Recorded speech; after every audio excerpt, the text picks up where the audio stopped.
We introduced you to a soldier trapped in a time loop, hunted by everyone, forced to relive the same day over and over again. To free himself from this cycle of madness, Colt must kill visionaries, and each time the cycle resets, you'll be stronger, wiser. Alrighty. Well shit, this was a productive time, I think. I'm wondering what else we have to explore here. Let's see what we got going in here. Wow. My weapon cache has built up quite nicely. The amount of carnage and destruction you've managed to create. You've killed more than 12 billion demons. 2.9 billion of those were by glory kills alone. Starting to find a couple more of these little tchotchkes. You've managed to collect 41 million of those things. Hey, it's Commander Keen's head. Hey, it's my head. 86 million one-ups. Little mech. Closer to solving the mystery. Bigger mech. And finally, breaking the loop. Alrighty.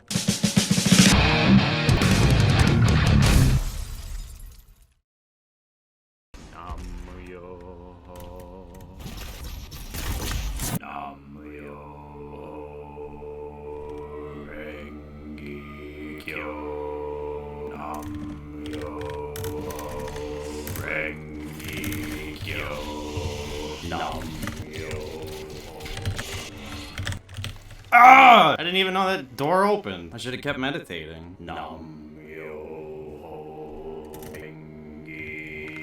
Where did it put me? Holy shit. Oh my god, it put me out here. What is this? It closed on me, and now I'm dead again. This is very confusing. All right, I'm ready for it now. I'm ready for the unexpected. There is something great about humans, is that we're capable of alchemizing phenomena in a way that it doesn't completely drive us nuts or paralyze us.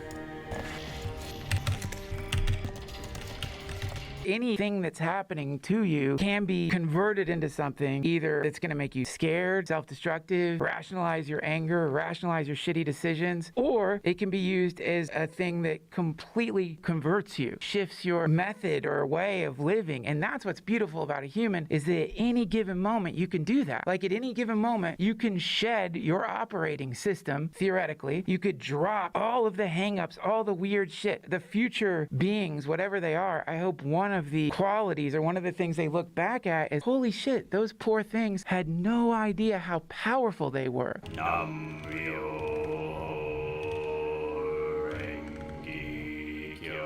There's all sorts of stuff to interact with over here. They were sleepwalking when they could have at any moment connected to the great truth, the divine, the glory of all things, and could have theoretically, any one of them, just one of them, could have converted the entire planet into an up-leveled, up-resonanced, up-consciousness utopia. But they all were sleepwalking. Hey, I remember this place. I was over here earlier. Unlocked. Easy peasy. A little ammunition. Making our way downtown. What did I miss over here? And then finally, somebody woke up, for real. The sign here has always confused me. I've been enjoying walking through the local cemetery a bit. There's something about reading the different gravestones.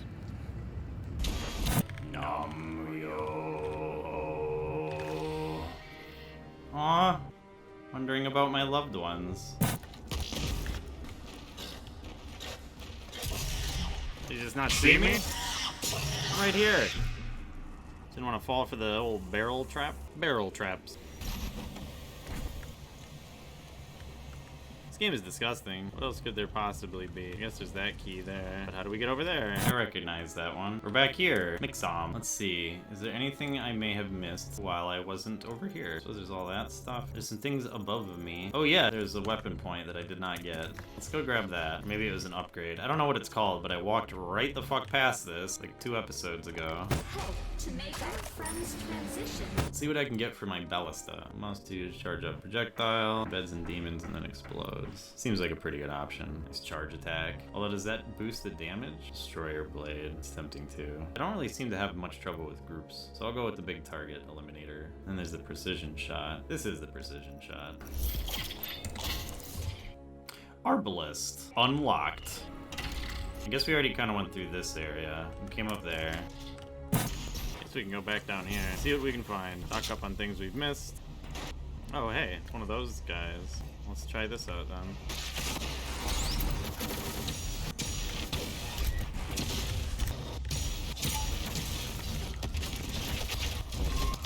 Was that it? Alrighty. Let's try it again.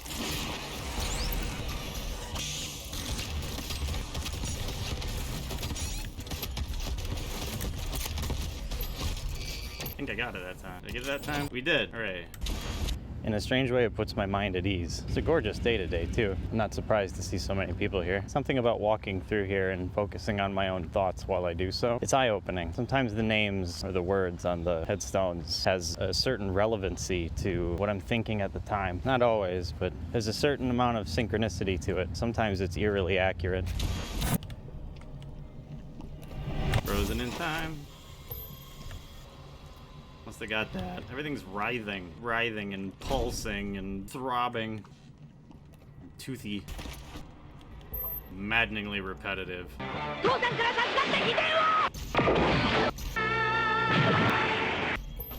When you get into reincarnation, which I love, that thing you're doing that you don't enjoy, you've been doing that for infinite lifetimes. That's called your 𝗍𝗵𝗄𝗍. It's like underneath your identity, basically your code. It's your tendencies. If you have the tendency to lose your temper, then that's something that you've been dealing with for infinite lifetimes, and it never goes away until you start waking up. Because the idea is to just go from being this set of conditioned responses, reactions to your environment, to being something that's lucid living. What are your habituations? How many things are you doing that are just pure habituation, pure reactivity? This is where you run into some scary shit.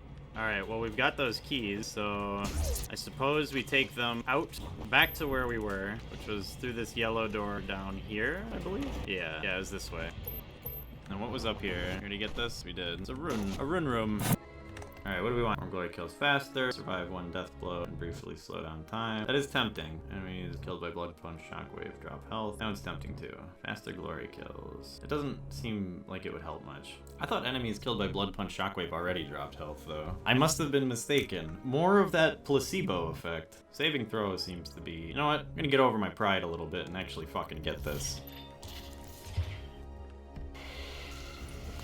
Pride's a hell of a killer, I tell you what. Prevents you from doing all sorts of seemingly useful stuff. Things that would help you. Things that would help others. But we let it get the best of us. This guy didn't make it. It's like an ODST soldier. A couple of them. What's that sound? It sounds like a combat encounter now. We're out in the open.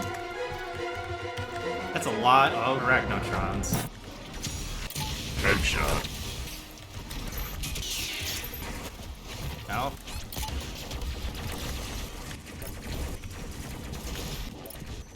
Okay. Holy crap. Alright, I need ammo. Definitely need ammo. Ow. Let's go up. Let's get a little high ground here. Floating ever so gracefully. I need fodder. Where is fodder? Or a little potion. This'll help. Little sodas. Yeah, there we go. Here's somebody. 𝗹𝗶𝗃 charged. Hi! Swing and a miss, pal. Where's all the baddies? Got him. Where's my other friend? Come here, friend. You don't need that. You don't need this face of yours. Let me fix it. Who's left? Could have sworn I saw a different enemy over here. Oh, baddies. Where'd the baddies go? Purple wire. Get away from me. I guess we go up here now. Unless there's keys I can get. There's probably a key or two. Ooh, yeah, it's up there. Shit, that's where I want to go. How to acquire. Let's take a look. Ah, yes. I remember now. We're gonna go back around. Uh-oh. We can get into here now. We can go up here. Oh, I guess there really isn't much involved. I just go up this way. It's not like this place that they're talking about in religions is existing after you die. The idea is like you're there right now. You're wearing a blindfold that looks like your body. You're wearing a blindfold that looks like your existence. And that's why there's always these stories of like Jesus healing a blind man, or Paul on the road to Damascus being blinded. There's all these stories of already existing in what Buddhism, some forms of Buddhism call fundamental goodness. That's already where we're at. That's the main channel, but we've sort of grown like little bits of grass into the time-space continuum, not realizing there's moving through us a much grander, more beautiful, incredible thing. These people are having one-way conversations with it. When they pick up the phone, it's just themselves they're talking to. It's not imagining that when people connect to this divine source, it immediately says, oh, hi, yeah, this is the part where you're supposed to start remembering what's really going on here and reconnecting with me. Don't worry, don't feel bad. It's okay. Everyone goes through that. In fact, you requested a disconnect for the last 15 years when you were getting hammered and imagining you were Charles Bukowski or whatever. There's one more side thing. I think I already got up here. Ooh.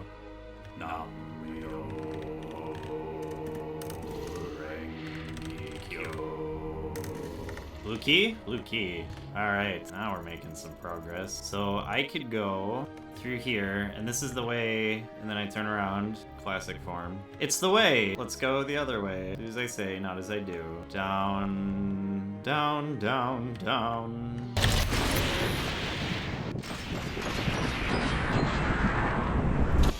Finished the book 𝗀𝗲 by 𝘁𝗵𝗂𝗍. Excellent book. Talks about right hemisphere of the brain and a satellite system that communicates with us since birth, implanting ideas into our heads that are then revealed to us as we age. It's a timed release. Some of them could be released based on subliminal messaging, which is also propagated by the same system. It does make you wonder about fate or how much control we have over ourselves. I like to think of free will as something we have. We're starting to realize that very few of us actually have it. Fear is a hell of a thing. It can be healthy for survival, but you really can't let it control your actions or who you are. You'll lose yourself. Although in reality, you won't lose yourself. Yourself will just sink into your subconscious and then angrily come out when you don't want it to. And then you're left with this whole mess to untangle where you're trying to figure out who the hell you are because you were scared to be that because someone made fun of you once or twice.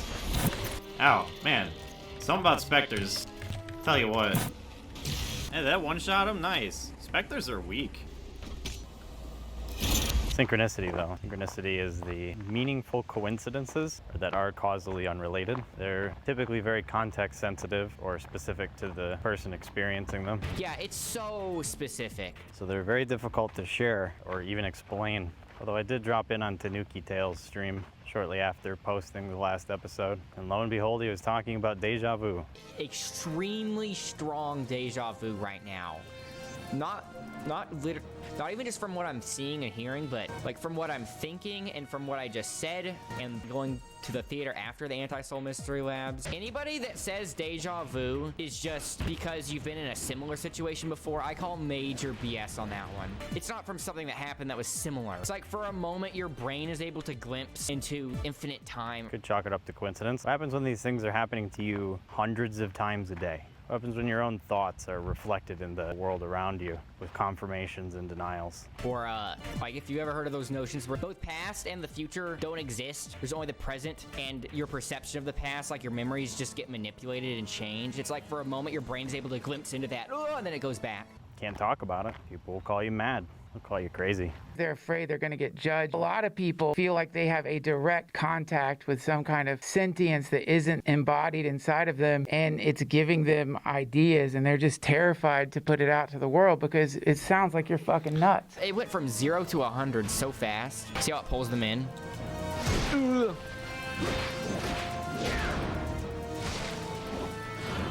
But there are a couple of people out there that have experienced this. They're not crazy. There's some real ones out there. AZ, how are you doing? You have some time if you want to talk about strong deja vu. It's been hitting hard all summer long. I believe you. In fact, your latest episode of Impetuous Nightmare was all about it. How's that playthrough going anyways? Well, I have the blue key and I have the red key, so I think I can get into whatever the hell this thing is. But do I want to? Okay, now we shall administer the red and the blue key. The hellified barrier has opened. This air shaft will provide access to the generator's control terminal. Well, let's go control the terminal. You! Everything's writhing. Let's get the hell out of this place. Holy crap. Alright, here. I got this for you. Not good enough, huh? Well, I got 2 of them. Open wide. How about that? Well, let's go in here then. Divining this stuff seems hazardous. Well, it's fucking everywhere. Tiniest opening. To be born again. This whole gore nest is really more machine than man. I don't think there's much man in this at all, unless you count all the bodies used to build the nest. 122E. This is something out of a nightmare. Get it? It really starts to feel like that after a while. It's painful at first, but you get used to it. This won't hurt a bit. The generator is now at full power. You can now use the main console to destroy the heart. You're just gonna feel a little bit of pressure. A lot of pressure. An unbelievable amount of pressure. And it'll all be over soon. I have marked your exit portal. Locked. Everything's so fucking locked. Hey, I know why I'm here. I get it. I understand. Alright, let's pull the lever. Let's throw this thing into overdrive. Alright, heart. I'll call my own to destroy yours. Alright, where's that throttle? Push the throttle. Vroom vroom. Ooh. Nice. Warning. Main generator overload. Please proceed to the nearest emergency exit.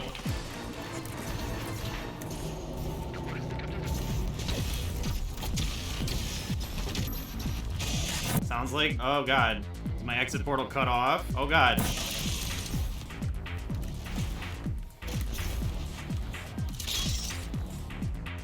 This facility will self-destruct shortly. Please save yourself and walk calmly to the nearest exit.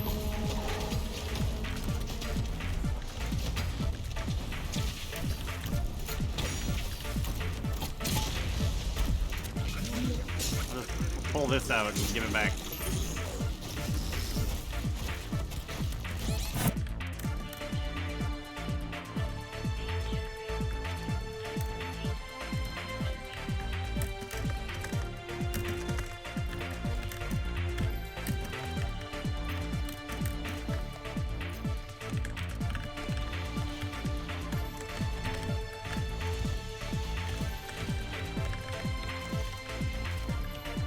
I feel like it might be timed, but I can't tell. Aside from all of this electricity, holy shit, holy shit. Is it going the wrong way? Let's see if we can get out of this hellhole. The generator is overloading. I have marked your exit portal. Well, let's beeline right to the exit portal then. How about that?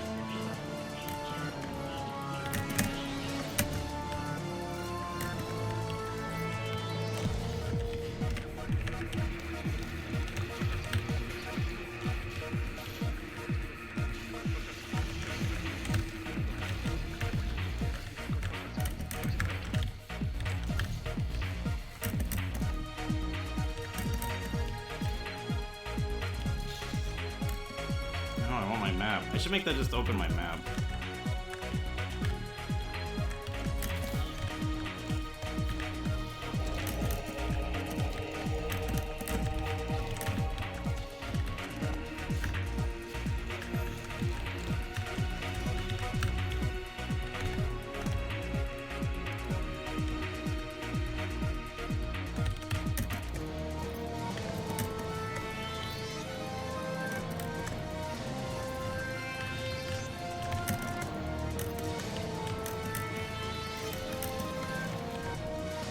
Out we go.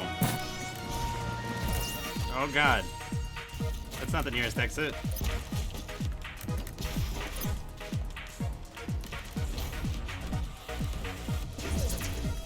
Are we out of here yet?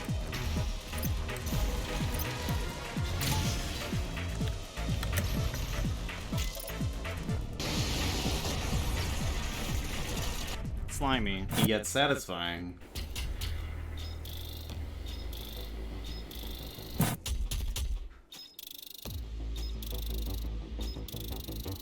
Maybe that's all intelligence is, though. Willingness to let yourself go crazy enough to believe you're not the creator of your ideas, to believe that you're an antenna. Maybe that's what makes a person intelligent. That and discipline. This little illustration of the Ouroboros is a great visual symbol to represent that if you wrap a causal chain into a circle, you can have logical consistency where you do not need to ask any longer what comes first. So this stands for grand unification theory. And so it's just this sort of idea that there's this, imagine my tetrahedra again in my E8 related possibility point space and these binary things and all my story about language and code and all that. And I'm saying, well, what does that live within if it's just information? It lives within the head of the snake, which is the emergent collective consciousness of the universe. But where did that come from? Is it like the old man creating us? Is it separate, or did we create it? And so it thinks of the primitive math. The primitive math self-organizes because it's geometric math, which means it's expressing through language geometric things. And I've argued that everything about us can be traced back to geometry. And it just keeps going, and it gets up to these levels where it seems transcendent. In other words, at these levels, you can't see its obvious relation to the head, the collective consciousness, the conscious substrate of the universe, because it's so different. And it also, in the other direction, from some grand unifying theory, which is the Planck scale, which is way below quarks and electrons, right? It's this another realm where we can't measure it. So that's the famous 𝗺𝗏𝗧𝗏. It is the meaning that we didn't create God, and God didn't create us. We co-created one another. Every free will choice that you make adds to the net amount of information in the universe. And the net amount of information of the universe is part of the substrate upon which new, higher orders of information can expand. So you should be careful. If you're going to be angry that day, go for it, but you're adding that flavor of ice cream to the universe for that day. And it will never be less. It will never go away. The information is not conserved. Energy is conserved, but information is not conserved because you can keep using old information that's not destroyed to build your new combinatorics of information. Okay, we're going to go there. When we get there, the way we understand space-time is going to be different than the way we understand it now. So what that means is, theoretically, you could connect or communicate with a being that is outside of space-time, which is a future version of us right now. Keep your ear to the ground. Pay attention. Don't be scared. Do not be scared. You're on the right path. Keep going. Never quit.